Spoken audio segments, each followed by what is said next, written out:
Mark is the earliest narrative gospel. The other two synoptic gospel authors, Matthew and Luke, depended on Mark. Without Mark, their own narratives about Jesus would be unrecognizable, and probably just not be.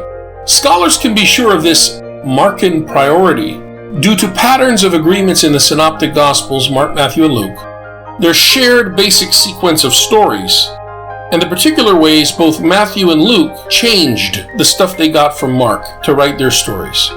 By this and other scholarly arguments, we can be sure that Mark came first and that Matthew and Luke used Mark as their source. Hence, the Passion story in Mark is the earliest gospel form of it we know. As we've explored elsewhere, the Gospels demonstrate third-generational interest.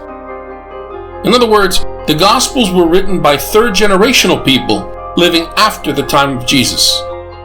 Consequently, their authors were probably not alive at the time of Jesus' death or when he was first proclaimed risen.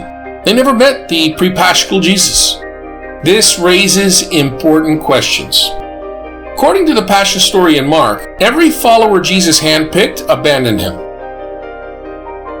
One follower betrayed him. Another follower denied him. So, no intimate follower of Jesus was present for Jesus' tortures and crucifixion. Decades later, Mark wrote down his Passion report. Ultimately, we must ask, from where did Mark get all this information? Could there have been a pre-Markan Passion story that existed before the anonymous author called Mark wrote down his story? Surely. Some biblical scholars believe it did and that Mark borrowed from that story. Do we see such an earlier account? Indeed we do, inside our New Testament. 1 Corinthians chapter 15, verses 3 to 8. On your screen, I'd like you to look at that text in red. That's it, folks. That's the earlier Passion story. Those red words, together with the blue, present us with the most ancient traditional element we have as Christians. The Passion story. That's the red. Yes, the resurrection account is also just as old, right there with it. But for the moment, I want you to put that blue line aside. I just want you to focus on the red. Read this earlier Passion story over again very carefully. It's pretty pithy, isn't it? Tell me, do those red lines say anything about Jesus being arrested in a garden? Jesus forced to endure an initial status degradation ritual meant to publicly destroy him?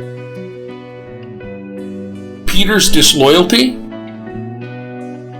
Jesus forced to endure another status degradation ritual before Pontius Pilate and Roman soldiers? Jesus' final degradation being crucified? Jesus being buried with Israelite elites?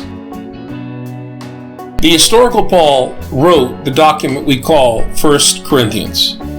He probably composed this letter in Ephesus sometime between August 52 and October 54 in the 1st century Common Era. But those red and blue words on your screen come from even earlier times. Thus, the lines are pre-Pauline, earlier than Paul. Scholars call these lines a pre-Pauline charismatic formula. At Corinth, Paul and the Jesus group had memorized those lines first spoken within 20 years of Jesus' death and resurrection. By comparison, the Passion story found in Mark was composed around 70 Common Era. Get out your Bible and compare 1 Corinthians chapter 15 verse 3b through 5 with Mark chapter 14 verse 1 through chapter 15 verse 47. Look at that difference. It's colossal. Then consider the tremendous difference in disagreement between the Passion story according to Mark and the Passion story according to John.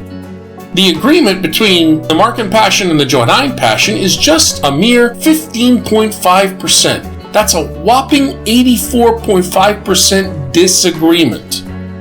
Clearly, folks, Mark didn't read John, and John did not read Mark.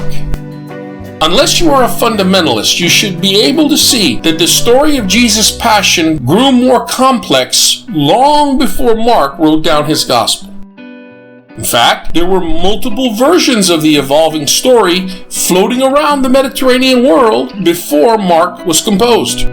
How else can we explain why Jesus says so much in the Passion accounts of Luke and John than he does in Mark?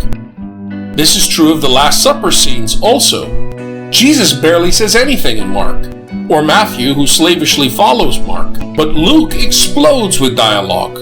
His Jesus has so much more to say. And the Last Supper in John? Wow, it is so different. So unlike the Synoptics. For John, the Last Supper is a farewell dinner, but it's not a Passover meal. And John entirely omits the institution of the Eucharist. He instead writes about a foot washing that is found nowhere in Mark, Matthew, or Luke. Next come 4 chapters of dialogue. 4 chapters between the Johannine Jesus and his innermost circle. What gives? Why these tremendous differences? Folks, looking back at 1 Corinthians chapter 15, verse 3b through 5, it becomes evident that both John and Mark embellished and invented many details. From where does all this development come? All of it comes from pietism, says context scholar John Pilch. Yeah, some of it was the memory of actual events, many of which were not seen close up. None of the gospel accounts got recorded with video precision and factual exact accuracy. The evangelists were neither eyewitnesses nor 21st century journalists seeking just the facts. So some of the story is theological fiction meant to convey the more profound truths about Jesus. Invented scenes and details intended to bring out the meaning of Jesus. In any case, the engine that drove the evolution of the Passion narratives was pietism. Yes, Jesus existed historically. Yes, he really did die, and he really was crucified. No friend of Jesus had to be present at the cross to eyewitness what happened to Jesus in order to affirm that. And they would have been too embarrassed to invent such a shameful death for Jesus. But what about the details of what happens between his arrest and the disposal of his body?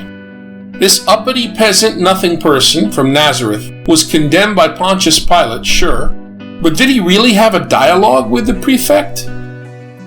Or did Pontius Pilate merely sign an order and have Jesus dragged off? It's okay that things develop and that our Gospels are not 21st century fact-precise biographies. Not everything revolves around us and our Western obsessions, Americans.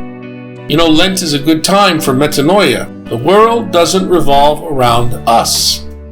Despite Scott Hahn and his friends' best efforts, the Catholic Church in official documents acknowledges the evolution of New Testament writings and the Passion story.